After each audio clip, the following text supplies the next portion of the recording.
लेकिन आप बाहर में फंसे रहे और अंदर जहाँ मिलता है वहाँ गंदगी फैलाते, बाहर में साबुन तेल लगाते रहे और अंदर में गंदगी फैलाते रहे, मुर्दा मांस खाते रहे आप। अरे मुर्दा कौन खाता? ये जंगली जानवर, ये कौवा, कुत्ता, गीध, ये इनका भोजन है। इंसान ये तुम्हारा भोजन नहीं। तुम दूसरे का भोजन जब छीन लोगे तो उनका क्या होगा?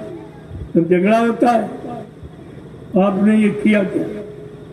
तुम्हें कोई रामायण, कोई गीता, कोई भागवत, कोई पुराण, कोई कुरान, कोई बाइबल, कोई ग्रंथ साहब, कोई मंदिर मस्जिद के जाकर गुरुद्वारा, कोई तीर्थ मूर्त, कोई गंगा जमुना ने आपको कभी ये कहा कि तुम मुर्दा खाओ? अरे तुम्हारे वास्ते परमात्मा खुदा ने कितने तरह का भोजन बनाया। सीजनल अनाज, सीजनल दालें, सीजनल सब्जियां, फल फूल, मेवे, दूध, मक्खन, मलाई, घी, इसको कहते शुद्ध शाकाहार।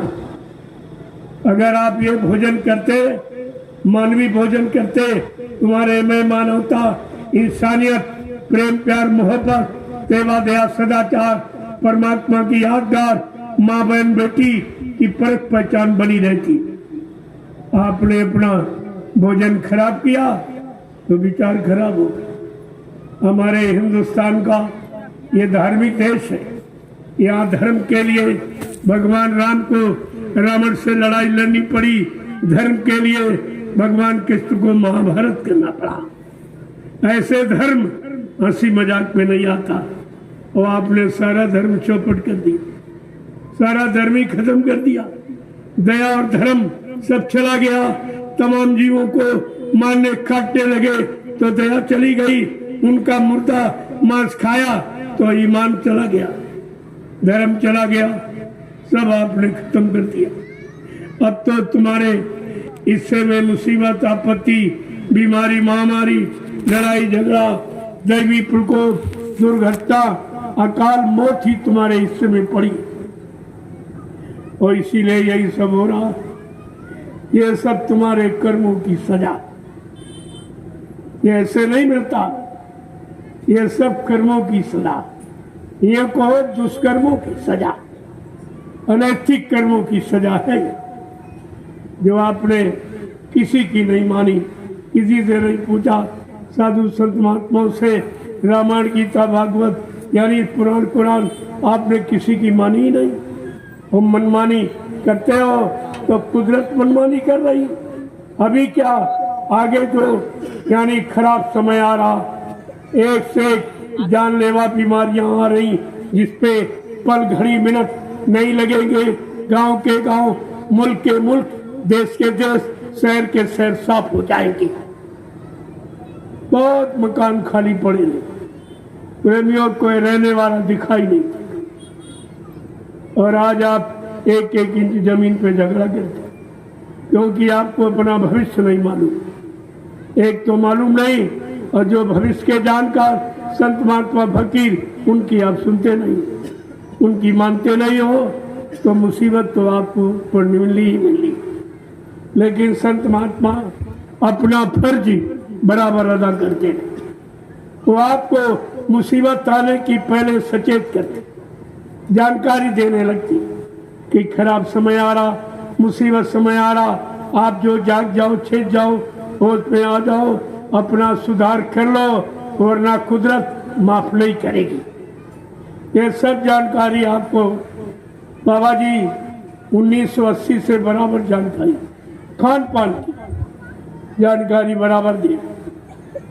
जिसका आपने नाम सुना है, उसको तो बाबा जी ने बहुत पहले कहा था। कोरोना, ये 6 नवंबर 1986 को बाबा जय गुरुदेव जी महाराज ने कहा कि बच्चा, अगर तुम सपरिवार शाकाहारी न हुए, सच्चे ईमानदार, चरित्रवान न हुए, तो कुदरत की तरफ से एक ऐसी बीमारी आ रही जिसका नाम है कोरोना।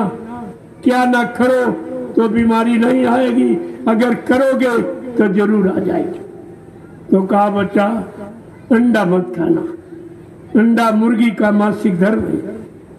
जब तुम्हारी घरवाली धर्मपत्नी मासिक धर्म में होती है तो 5 दिन आप न उसको छूते हो न उसका छुआ भोजन करते हो। ये समय खराब, ये बीमारी आने लाने का समय। अगर आप छुओगे भोजन करोगे तो अंतर एक बीमारी आ जाएगी। आप नहीं माने तभी तो बीमारियां आई। ये बदपरहेजी आपने की, ये महात्माओं की बात जो गृहस्थ आश्रम को सुख शांति प्रदान करने वाली थी, आपने माना नहीं। अब आप गृहस्थ आश्रम में तरह तरह की बीमारी, महामारी, लड़ाई झगड़े में आप फंस गए। कहते हो भगवान मदद नहीं करता। अरे भगवान के भेजे महात्मा, परमात्मा के भेजे महात्मा तुम्हें सिखाने, बताने, सही सच्चे रास्ते पर चलाने के लिए आते, ताकि आपके जीवन में कोई मुसीबत आपत्ति ना हो, आपका परिवार, आपके बाल बच्चे बच जाए, आपका सामान बच जाए। महात्मा तो सब तरफ से तुम्हारी मदद करने आए, लेकिन आप उनकी बातें नहीं सुनते।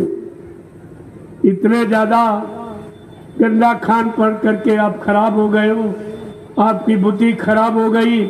आप में कोई अच्छी सच्ची बात सुनने की, समझने की और चलने की कोई शक्ति ही नहीं है। सब आपने खत्म कर दिया। अब तो परेशानी ही परेशानी। अगर मान जाओ तो ठीक है, नहीं तुम जानो तुम्हारा काम जानो। लेकिन आप ये नहीं कहोगे कि हमारे गांव कोई आया नहीं, हमें किसी ने बताया नहीं, अच्छे सच्चे रास्ते पर चलने की जानकारी किसी ने दी नहीं। हम आपको ये कहने नहीं देंगे। हम इसीलिए आप क्या आए हैं कि गुरु संत महापुरुषों